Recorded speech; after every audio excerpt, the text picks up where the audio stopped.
Well, howdy, howdy, it's right, it's Brian, and I'm back with another episode of Words of Wisdom. And today, I was thinking, remember my boy Raymond? He was one of my buddies back in the day, junior high school. I was about 8th grade or so. And,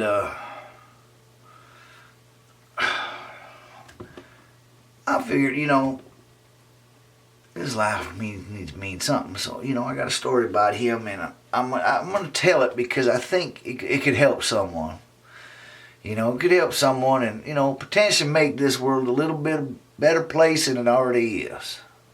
Because sometimes things just don't work out, and we have a bad time, and the world can be rough. But, I think this story might help make it a better place. So, I figured I'd tell it. So anyway, one day, my buddy Raymond was walking to school. He lived about 5 miles out of town.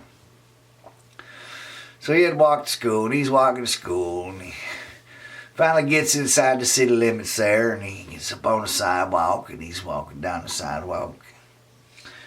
And he's done about maybe 2-3 blocks, and he looks up ahead, and there's 4 big boys. Bubba Joe, Bubba Bob, Jimmy Joe, and Dean Jimmy. They're all standing there waiting for him. And he's like, "Hey guys, what's up?" And they're like, "Where you going?" He goes, "Well, I'm going to school." "Not right now, you're not." And that's when Bubba Joe threw the first punch, bam, right in the kisser.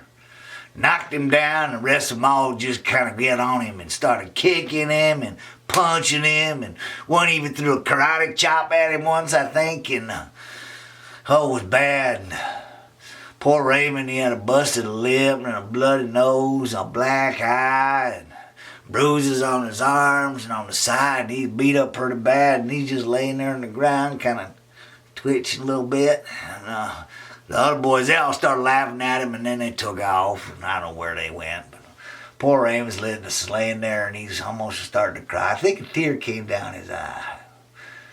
And he gets up and he's like, "Oh, what am I going to do? Oh, I hurt my eye.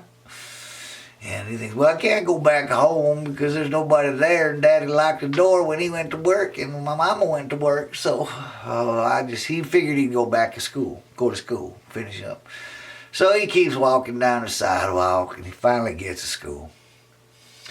He gets in the front of the school there in the common area. And when he's there, he sees his friend Jerry, and he's like, "Jerry, you're not going to believe this." And Jerry looks at him, "What the hell happened to you, boy?" He's not, "You going to believe it. Bubba Joe, Joe Bob, and all that crew, they come beat me up on the sidewalk out there. And man, they beat me up bad." And Jerry looks at him and goes, "Oh, no. That means I can't be friends with you. I mean, if they're going to beat you up, then they can come after me, and I don't want to be associated with you. So you know what? You can take a hike. I'm not your friend no more." And Jerry takes off running. Now, Jerry, he was a kind of a squirrely fella, and I really didn't like him, but because that was way he's kind of flippity-floppity when it come to being friends and allegiances and all that. Anyway, poor Raymond, he's just, he can't believe it. His best friend just stabbed him in the back and took off. So he goes to his locker and he takes his jacket off and puts it in the locker. And next to his locker was little Emily's locker now. And Raymond really liked her. He was sweet on her. And she's standing there and she looks at him and says, "Raymond, now what happened to you?" And Raymond goes, "You're not going to believe it?" He goes, "I was walking to school here, and those 4 guys beat me up out on the corner. So I get to school, and then my best friend Jerry tells me he's not my friend no more." "Which 4 guys?" "Bubba Joe, Joe Bubba." You know what? I want nothing to do with you. Not a thing. You know what? You stay away from me. I don't like you. I never liked you, and you just, get out of here." And then she takes him and shoves him in his locker, slams the door shut. Raymond's just like, "What the heck? What'd I do?" And he's trying to open it, and he can't get it open from the inside, so he starts banging on the locker. He's banging on the locker for about 10 minutes. Nobody opened up the locker. Then finally he settled down and he's like, I don't know what to do, Lord, please help me. And all of a sudden, locker opens up and he gets out and he's like, oh, thank you, Miss Sarah. Miss Sarah's a teacher. I think she was an English teacher or something. And Miss Sarah opened the door. She said, boy, what you doing in that locker? You know you're not supposed to be in the lockers. Plus, now you're late for class. I'm going to write you up for being tardy, boy. And she took out this little note thing she got and wrote up a deal and handed it to him and says, you get your little sorry self over to the office and you need to talk to the principal. He goes, but Miss Sarah, please. And he's like, no, boy, you do what I say. You do what I say. So he starts walking to the office. He gets to the office and he hands the secretary the little write-up sheet. And she looks at it and shakes her head. And says, oh, unbelievable, she said. She walks in and goes to the principal's office and gives him the note. And comes back, sits down and gets on the phone, do what she's doing, her nails or something. I don't know what secretaries do. Maybe they do their nails during the day. I don't know. Anyway, principal comes out and he's got a donut in one hand and a cup of coffee in the other. He looks at Raymond and he goes, boy. And they go, boy. And then Raymond goes, yes, Mr. Maynard. Boy, you better get your hind end in my office right now. So, little Raymond gets up and he goes in the office there. And Mr. Maynard closed the door. He goes, I got this note here says you were hiding in your locker trying to skip class and you're tardy. He's like, no, that's not what happened. That's not what happened. Well, then what happened, boy? And so Raymond says, well, first of all, I got beat up by 4 boys outside of school. And then I come to school, my best friend tells me he's not my friend no more. And then the girl I like at my locker, she tells me she don't want nothing to do with me. She hates me and she shoved me in my locker. That's when Miss Sarah came and got me out and sent me down here. Well, Mr. Maynard looks at him square in the eye and says, boy, I can't be having this in my school. This is too much of a disturbance. It's going to affect the other students' learning. So I'm going to have to suspend you for 10 days. And Raymond's just like, what? What'd I do? You know what you did. 10 days suspension. So then Mr. Maynard opens up the door of his office and tells the secretary, call Raymond's mama. And poor Raymond's going, oh no, mama's out work. She's going to get mad at me. Oh, she's going to get mad at me. And he sits down in a chair and he sits there and waits for his mama. Pretty soon, a little while later, mama comes, looks at Raymond sitting there in the chair. Boy, you get up right now, she says. And he's about to get up when she grabs him by the ear and pulls him up. Because, you know, back then they could do that. And she grabs him by the ear and drags him out to school. Tells him get in the car. He gets the car, she slams the door closed, comes around, gets the car, takes off. And they're heading toward the house.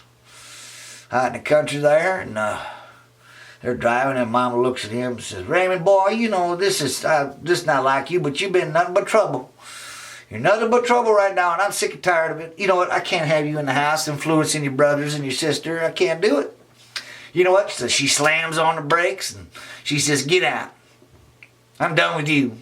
I'm done. I'm absolutely done, and your daddy's going to agree with me. And he's like, what? He goes, but Mama, it's not my fault. I mean, 4 boys beat me up. My best friend told me he didn't want to be my friend no more. The girl I like don't like me. The teacher wrote me up. And then the principal kicked me out. I didn't do nothing wrong. And she's like, it don't matter what you say, boy. You just causing nothing but problems. Get out. Poor Raymond puts his head down. He opens the door. And as he's halfway out the door, Mama puts her in drive and takes off. He falls down on the ground and rolls. And she does a U-E and gets back into town so she can get back to work. And poor Raymond's sitting there going, I don't know what I did. I don't know what I did. What do I do? Lord, Lord, tell me, what do I do? And he didn't know what to do. He couldn't go back home because there was nobody there and it was locked and he probably couldn't get in. So he turns around and he starts walking back to town, just trying to figure out what's been going on here. Well, he walks a while and all of a sudden this vehicle pulls up and it's an old AMC Jeep. What they call them? Grand Cherokees.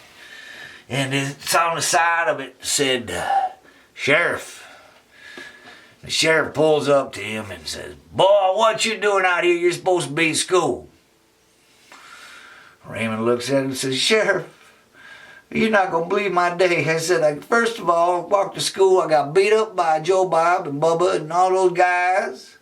Then my best friend Jerry told me I can't be friends with him no more and he don't like me. Then the girl I like him, she said she don't want nothing to do with me. She don't like me. Then Miss Sarah wrote me up for skipping class, even though I was skipping class.